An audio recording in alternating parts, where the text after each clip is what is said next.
and who wasn't in terms of the clothing department. So welcome. It's another episode of Men as Allies, and I am joined again by the fabulous trio, Matt, Dan, and Mark, for another conversation without blame. Just, it is a conversation. It's about understanding. It's about, just that really. So welcome, guys. So I think tonight's question really is actually deceptively simple. Who holds the line? But I think we've all had moments, all of us, and that's not just men, that's all of us, where something hasn't sat right. And it's that split second of, do we say something? Do we not say anything? Or we've just gone over our heads and we've completely missed it, or only had half an ear on it. But look, this isn't about, as I say, this is a conversation. This is not men versus women. This is not about blame. It's not about heroics. It's not about pointing or calling people out.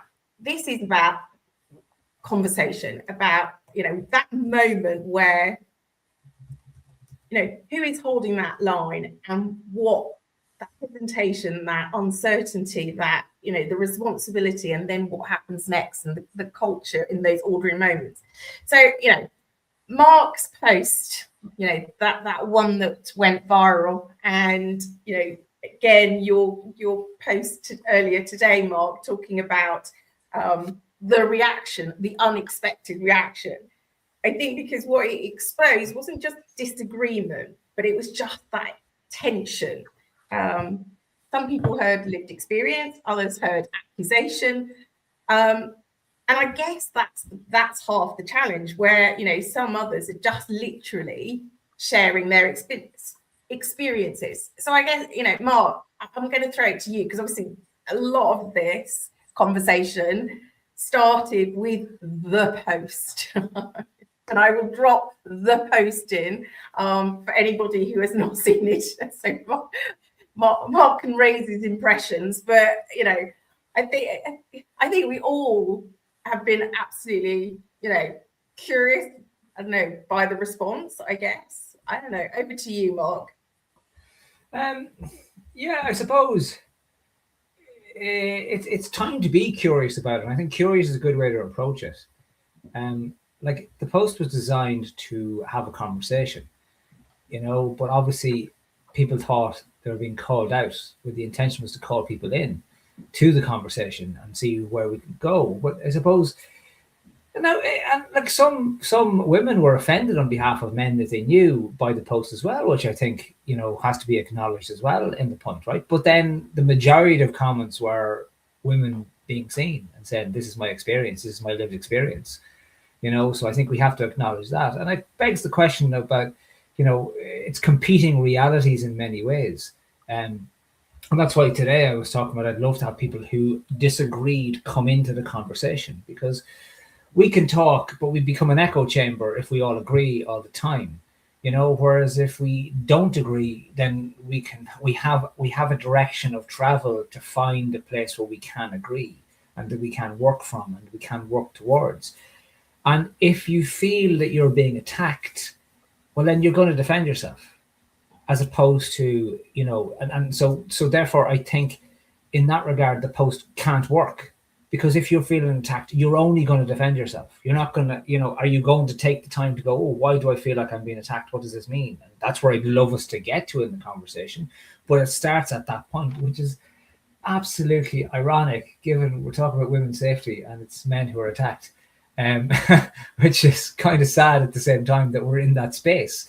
But again, it goes to show, and it's just something I was only thinking about there, and it was only from, look, because of that manosphere thing that Louis Theroux did there a month or so ago.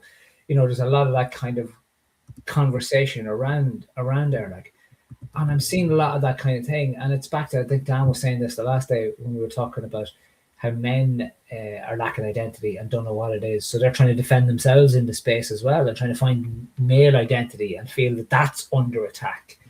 And, I suppose then is the question, maybe that's the question we start with, like, when you talk about who holds the line, is masculine identity, or is the male identity under attack? It's such a big question, though, and I'm going to throw it over to Dan and Matt, really, because I guess, you know, I know you'll both have a thought on this. Matt, I'll start with your thoughts. My thoughts. Is masculinity under attack? I think it's just not clear. And the thing that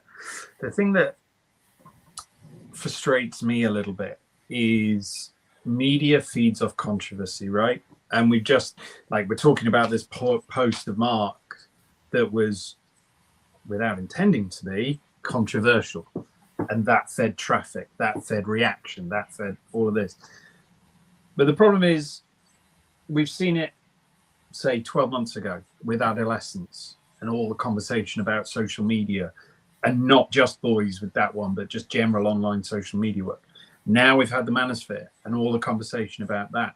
But I guess the thing that worries me is that conversation fades away. Like, there's the immediate kind of, whoa, and everyone gets all het up about it. And then the next headline comes in and we all move on. And has the conversation moved forwards? Has anything materially changed? No. So I guess that's what I'm feeling at the moment.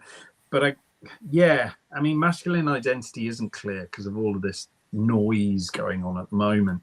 And I guess I'm obviously very keen to hear Dan's view on this as well, given his specialisms. But whenever I speak to men, and I'm increasingly trying to do that, trying to step into a place where men do feel safe, because I'm linking up with, in my area, local men's groups for different things, men's walking groups, men's talking groups, men's socializing groups, etc. And there is a real confusion, I think, of what it is to be male. And that, yeah, to Mark's point, doesn't help the conversation when we're trying to help women feel safer, but men feel under attack because they're feeling insecure and, sorry, insecure is the wrong word, unclear of their position and unclear of their role, and, you know, feeling that there's the suggestion that in some way it's their fault. So yeah, I don't know. What's your perspective, Dan? Yeah, and that what you said there, I think, Matt, is the most interesting bit.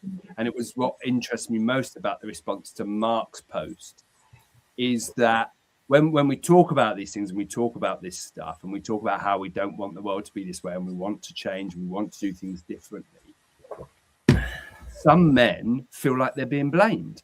Now, a lot of them, the response to Mark's post was men feeling like they were somehow responsible when they've never attacked a woman in their life, they've never behaved in a predatory way, or perhaps they might have done a little bit, which is why they're so defensive. But, right, and we, you know, we've all done things we're not proud of in that arena. But that, I think that's the most interesting thing, is that some people feel, or some men feel like they're being blamed, right? And I imagine that some of the content around it is a bit blaming of men, is a bit hating on men, and probably goes too far the wrong way. So in my group, we've had a couple of discussions about feminism, right? Some of the guys completely and utterly misunderstood what feminism is. They think feminism is anti-men. Feminism is we want a world without men. Feminism is women should be running the show and men should F off out of the way. Feminism is equality, equity. It's none of those things. But yet some of the guys would then post things in the group and show me what ostensibly looks like feminist content, and F me, it does hate men and it does blame men and it does tell us we should all be ashamed and guilty because of the state of the world. Now that is so unhelpful too. And I think this is what leaves men scratching their heads, right? Decent, honest, good men scratching their heads thinking, well, what's wanted from me in this space, right? You know, we all have masculine drives as men, right? They protect and provide, and they're inherent within us. They're behavior adaptations that have spanned hundreds of thousands of years of human evolution. We can't just drop them and forget them and pretend they don't exist. But at the same time, we've got to ensure that they don't take us somewhere dangerous, where they don't become toxic, right? And I don't like the phrase toxic masculinity, again, because it's been hijacked and it's been used to bash men over the head with. But this is what we're talking about here without, labeling it and giving it that name. When those drives, when we forget actually, and most of this debate forgets, there's masculine and feminine in every single one of us. We are all made up of both. It's yin and yang, right? So men don't just have masculine energy and females have feminine energy. That's not how it works. We all have both, right? And as Laura points out quite regularly, there is much more that unites us. There's much more that's similar than different, but we like to focus on the different, don't we, in our culture and in this debate. And what's really difficult is to call men into the conversation, to have a reasonable conversation about what we can do when they're feeling attacked, when they're feeling marginalized, and they're feeling left out, and they're very confused about what the world wants from them. So it's a really difficult conversation to have. I find it really difficult to have the conversations in my group, and I encourage it. And when I get the opportunity to, I do it. Now, recently, I spoke to somebody who runs a women's group, and she contacted me and said, look, I want to bring our two groups together. I want to have a discussion. I want to get round a table where it's safe and we can talk about these issues. I thought, great, brilliant. Straight in my group, fellas, got this opportunity. Tumbleweed. Send it to my email list. Chaps, I've got this brilliant opportunity. We can sit in a room and have a proper discussion about this with women and find out how we can meet each other halfway. Tumbleweed, nothing.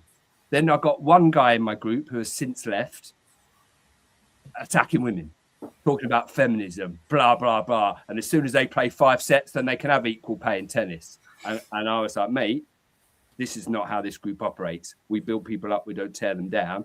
And he politely left a couple of days later. But this is what we're dealing with, Laura, right? Now, the men in my group are decent, reasonable men who are in that group because they want to be better. Yet none of them, not one of them, wanted to engage with this conversation. Not one of them. Now, there's probably a lot of reasons for that, because they don't feel safe doing so. They're worried about being judged, and they are worried about being blamed, or at least feeling like they're being blamed. It's not this culture that we live in is not our responsibility. We didn't create it. We are all conditioned by it and part of it, and I don't like using the word, but victims of it, if you like. But the only way we're going to change it is together. If we're prepared to have a conversation, if we're prepared to sit with feeling attacked and asking, and I've done it. I've been triggered by things people have said before. And I've seen myself going, actually, do you know, statistically, it's more likely that men are going to be victims of violence. And then I go, whoa, where's that come from? What are you doing there? What's that got to do with anything? What's that got to do with how women feel? What's that got to do with, how we operate in our culture and day to day and what we do and don't? But it's taken me years of introspective and internal work to get to a place where I'm self-aware enough to spot that and then ask myself the question and go, where's that come? What am I doing? What am I defending here? And I think as men, that's what we need to do now. We need to sit with that feeling of guilt if it pricks our conscience like that and go, right, well, why am I feeling guilty? Have I ever done anything wrong? Have I contributed to this? Have I let things slide when I shouldn't have done? Have I not spoken up when I could have done? We've got to search our souls, Laura. If we don't have these conversations, nothing changes. None of us want to live in a world where our wives and our daughters and our mothers and our sisters and our friends don't feel safe. We can't deny people's experience and shut down the conversation and go, what about there's women in prison too? Yeah. So women are perpetrators of violence too, occasionally. But this isn't what we're talking about. Yeah. No, and you're all making some amazing points, and I mean, I think it's really, really, really interesting because there's a couple of things from everything that you've all said that I've kind of gone to in my head, which is, but is it just men? Because one of the things that I found really, really interesting from our Women's Voices event back in November, there were a few women who said actually some of their biggest challenges have been women. And that actually, so I then go to a place of, if men are struggling, to put themselves forward because of judgment and everything else, actually women similarly, and young women especially, are struggling to do much the same. And it's like, there's something in that for me that actually, so back to the point, that, I say often that we're actually more similar than we are different, but because we don't have those open, honest conversations, actually we don't learn that, because we just assume it's all very different, and yet actually it's not that different. And so I sort of kind of go then to sort of like the bigger point of, absolutely, and I think Matt will agree with everything that you said about trying to get people into a room because of the work that we did at the end of last year. And, we did manage to get, I think, 35 men in a room. But, beyond that, we're still working on it. And I wonder, there's a couple of guys who speak quite openly about meeting people where they are at and going to sort of like the barber shop and kind of cutting down it's a slightly different context situation that they're talking about. But, I wonder whether it is therefore about not making it a big thing, and we make it about the big moments. And so I go back to, we talked about adolescence, manosphere, and it then becomes so big that it then becomes beyond manageable. And that holding that line when you've got the rest of life's chaos going on in the background, because let's face it, we've all got lives beyond this. This is not, and we then hear this whole thing like adolescence and the whole thing about manosphere, and then we go, so it dies down in the press, and then we carry on with life. But actually, I think it's really, really in the small moments, and it's those things that we hold the line, need to start holding the line with. And I think women have as much a role to play as men do. I'll give you an example. So, as you know, we've been rolling out safe havens in the local area down here. So I joined our local councillor, 2 of the beat officers, and somebody else who is part of the whole initiative. Anyway, we went into various different venues, and one of the girls raised the point that they had a man in the venue, it's a fish and chip shop, upskirting somebody, a girl, clearly a young woman. The young woman didn't want to do anything about it. The manager of the shop, which was a woman, was saying, I really think you should do, but they played it down because it wasn't that bad. But just because of the environment that we had, the conversation, I was there, beat officers were there, they'd not had this conversation before, and suddenly between us, it was a moment where we'd met her where it was at. That suddenly became, we were holding the line in that small moment that went from her then not reporting, not engaging, to actually doing something about it. And actually we have a great success because Kent Police are actually going to do a whole campaign around the small moments and why they matter so much, because the small moments build, and it's totally on the back of that. And so I guess I come back to this thing of, are we trying to make it too big and actually not realize what we can already do within our small circles? And that's why it feels so hard to actually do. I don't know, just my curly whirly brain thinking in many different directions simultaneously, as usual. That's really interesting and probably quite apt, Laura. Like, Dan, I'm not surprised at all when you put that into the group. You got tumbleweeds. Not at all surprised. In fact, It's what I expected you were going to get. I would have been at the same hope, going, oh yeah, lads, let's have this chat, you know. But because to Laura's point there, that didn't feel like a moment. That felt like something very big. You know, if you think of it, so you want me to cross the line into a group of women and talk about this? I don't know how to do that. I don't know. I'm not prepared to do that. What's that going to mean for me?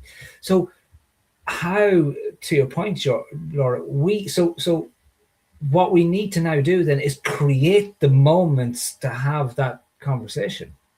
So how do we create that moment? Like, what is, like, even like Dan, if I got that message from you, you know, I would be thinking, geez, do I want to do that? Like, do I want to go into that group?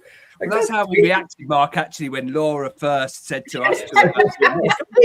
Because you knew me, though, and we'd done a whole load of lives previously, that you were willing to do it. And I guess that's the point, is there's a trust in there, but there's still quite a large, what I call a friction point, that's still got to get over for people to make that next leap. And I think the smaller the step that you can make it to take that first one, and it might not be the right first step, it's taking a step sufficiently large enough that makes you feel like you're making some level of momentum. And then when you start getting, oh, actually, this is not as bad as I thought, suddenly it builds, and then suddenly you're actually okay to step in that.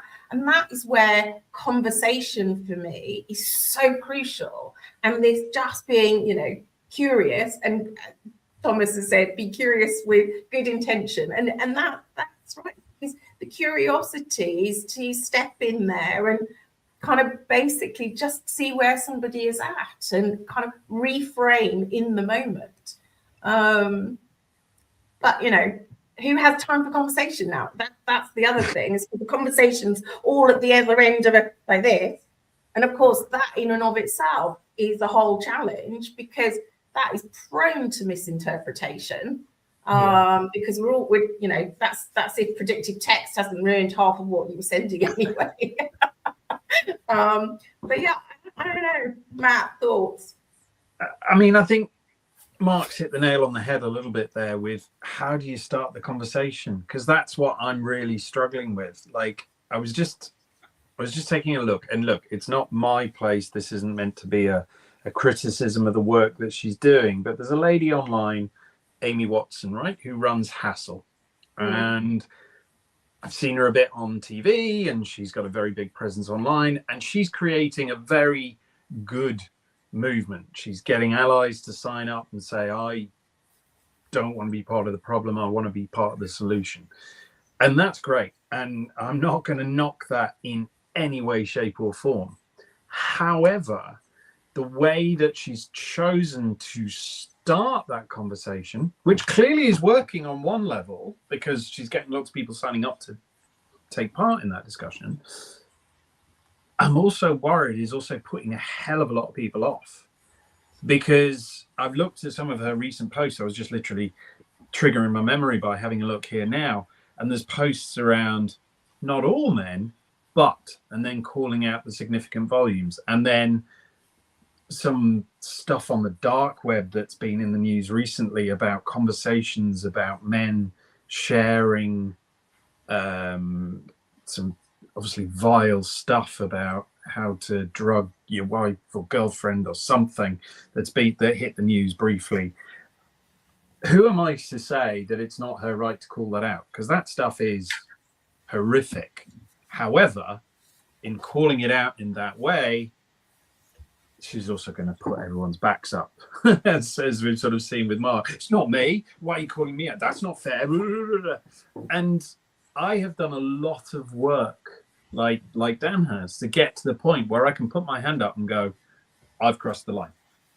I can honestly, hand and heart, say, I've never crossed the line with bad intention, but I have crossed the line with good intention, but still crossed the line. And even I am looking at those sort of posts and going, ooh, that's not great.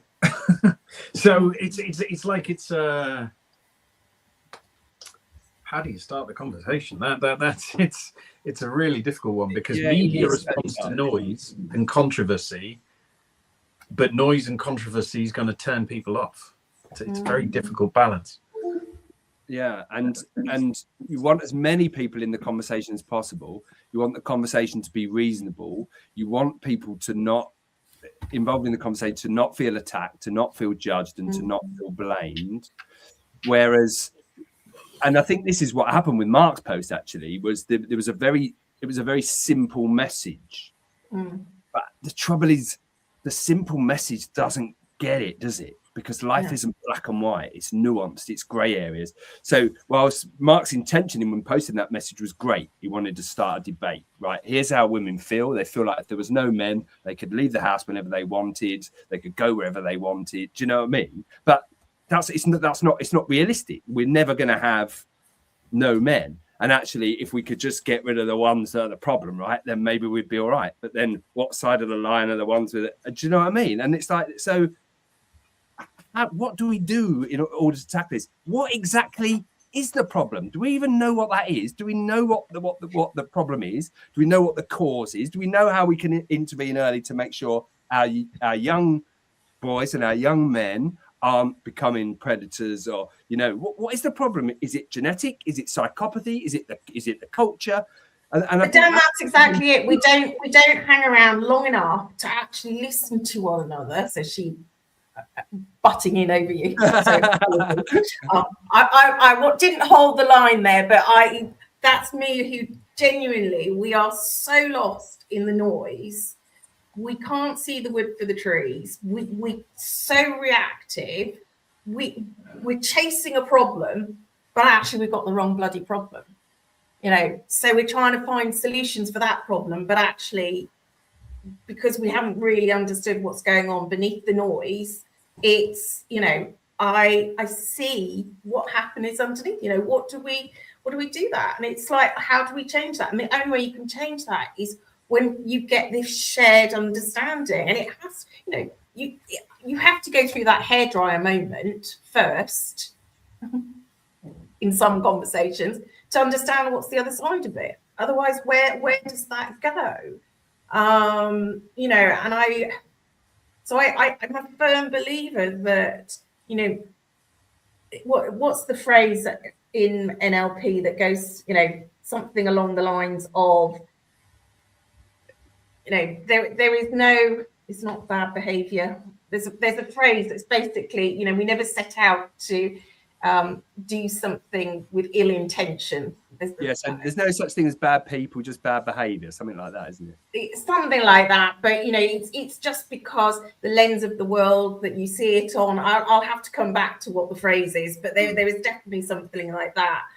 And you know, for me, it's, you know, as part of that, it's so important that, you know, people understand where they sit within it. You know, I'm reading some of the comments on here, but you know, it's how can we make it so it's, you know, I'm not saying a level playing field, but so it's a playing field in which we can understand the game that we're playing and the rules that we're playing alongside with, you know, and at this point, I don't feel that's where we are.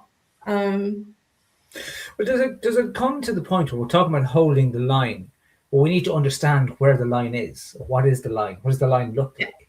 You know, is you know, to give a very simplistic image, is the line is it like hands across the line, holding hands, like, you know, welcome to this side to understand, you know, and you're welcome to here to understand.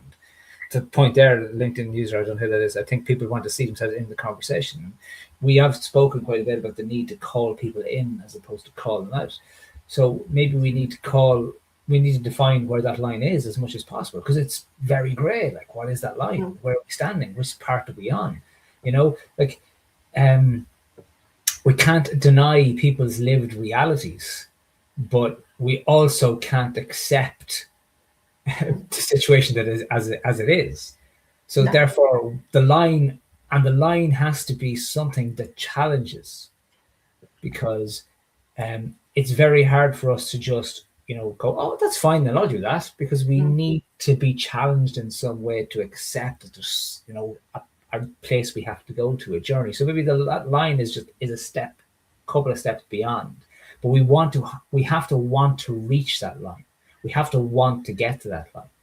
You know, and I know we should want to get to that line as someone who has wives and daughters and, you know, has mothers and sisters and friends and everything else.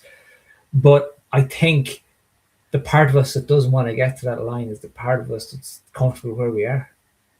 And the status quo is nice in some ways too, you know, because it's easier for us, because it's like it becomes a larger debate about, oh, what do I lose and all this kind of things, as opposed to we don't lose anything. Like the reality is you don't lose anything. It's just everyone else gains, you know? Yeah. And I think, you know, Steve's written, it just comes up as a LinkedIn user, so I was just checking who it was. But I think this is, you know, exactly what you're saying, is that actually we all have a responsibility to hold the line. You know, it's not just one person's responsibility in a room, it's the collective responsibility here. You know, and as Steve goes on to say, you know, he agrees, you know, where is the line and how does it challenge us? You know, but I guess it's going to be different for every one of us, because we'll have different experiences, and therefore what is the easiest first step that means you're going to do something? But surely isn't it just taking the first step to hold that line, rather than just going, well, you know, this is what I've got to do. I don't know. Have I made it that's too simple? No, I think it is that simple, Laura, isn't it? And I think step one is we must do something. Yeah. You know, that it is everybody's responsibility, men and women, as you've said, Laura, you know, because it's as much, it's everybody's responsibility to start not accepting anything that is the wrong side of the line, you know, and it's difficult, isn't it? Because like in that situation you described there, where in that moment that young girl thought, well, it's not that bad, he just took a picture up my skirt, I'm okay. But then it's looking at it from a wider perspective, isn't it, and going, well, actually, where does that stop? If that's okay, then what's he going to do next, and so on. But it starts with us all looking at the world and going, is this what we want? Is this how we look? Is this what we want? Is this what do we want? Women living in fear, not feeling they can't live their lives, do what they want, go where they want, because they're living in fear. No, we don't want that. Do we want the highest rise in violent crime to be violence against women and girls? No, we don't. We don't want that. So every single one of us, I'm not pointing fingers, I'm not saying men or women, every single one of us has to say now, what can I do? What can I do about this? How can I start a conversation? Do I have a conversation with my children about this? Do I have a conversation with my partner about this? Do I have a conversation with my friends about this? What can we do? What small steps can we do? What small things can we stop accepting? You know, because culture won't change unless we want it to, and unless we're prepared to do something about it. And that doesn't mean that any of us have got to put ourselves in dangerous situations or get so far out of our comfort zone we don't know where we are and what we're doing. But it is going to challenge us. It is going to be uncomfortable. It is going to be unfamiliar, because this has been the status quo, hasn't it, for hundreds of years. But we don't want it anymore. None of us wants this. No.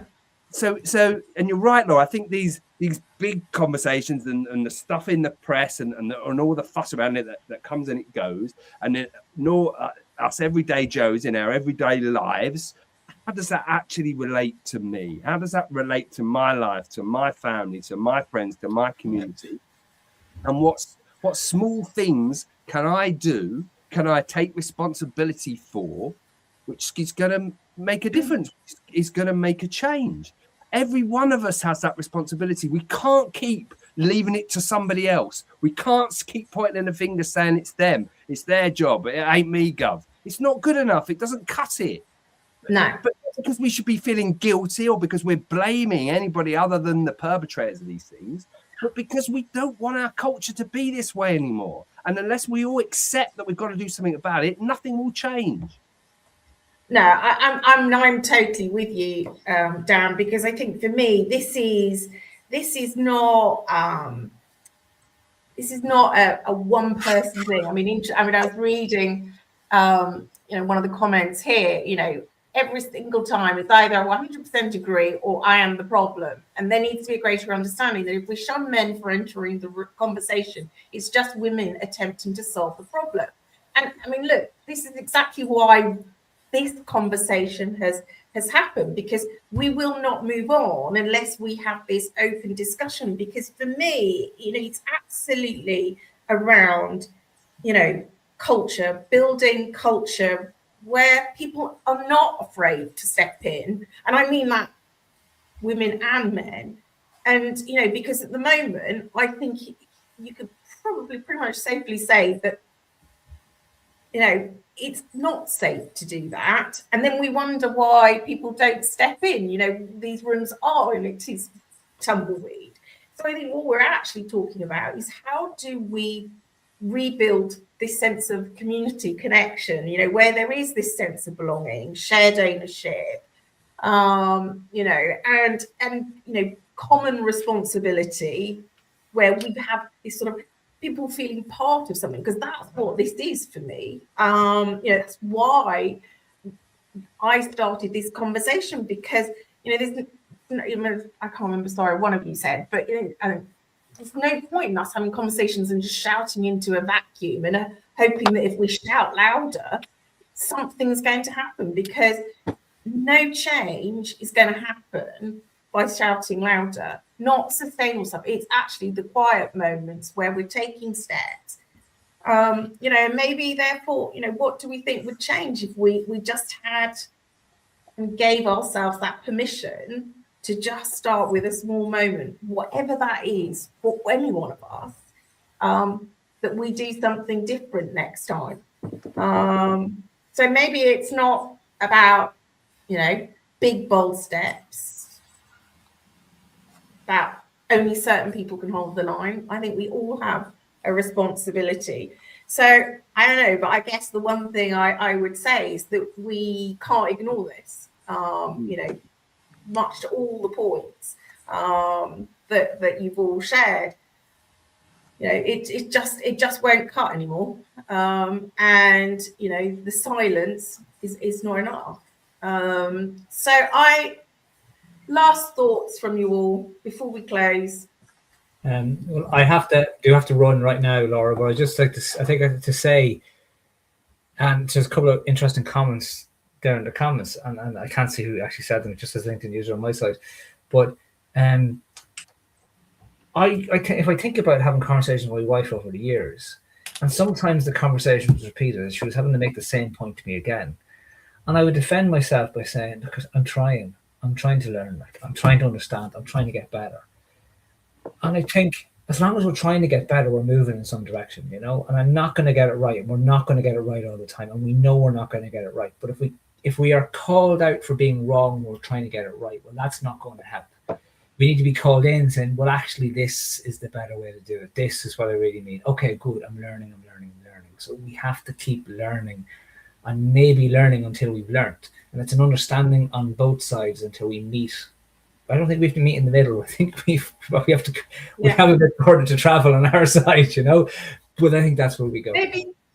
I love your point on moments. It's got to be less adversarial. What the thing that strikes me about Mark's post and the comments on it, it just became name calling and mudslinging. Yeah. That's never going to get us anywhere. We're all adults, right? So it's got to be less adversarial. We've got to be curious and try and understand. Anyway, Laura, I think the guys need to go. Yeah, I have to run, guys. As ever, I will let you go, and we will see you next month when we've worked out which day it's going to be. So enjoy, have a great evening, and thanks for joining us, as ever. Thanks, all. Thank you.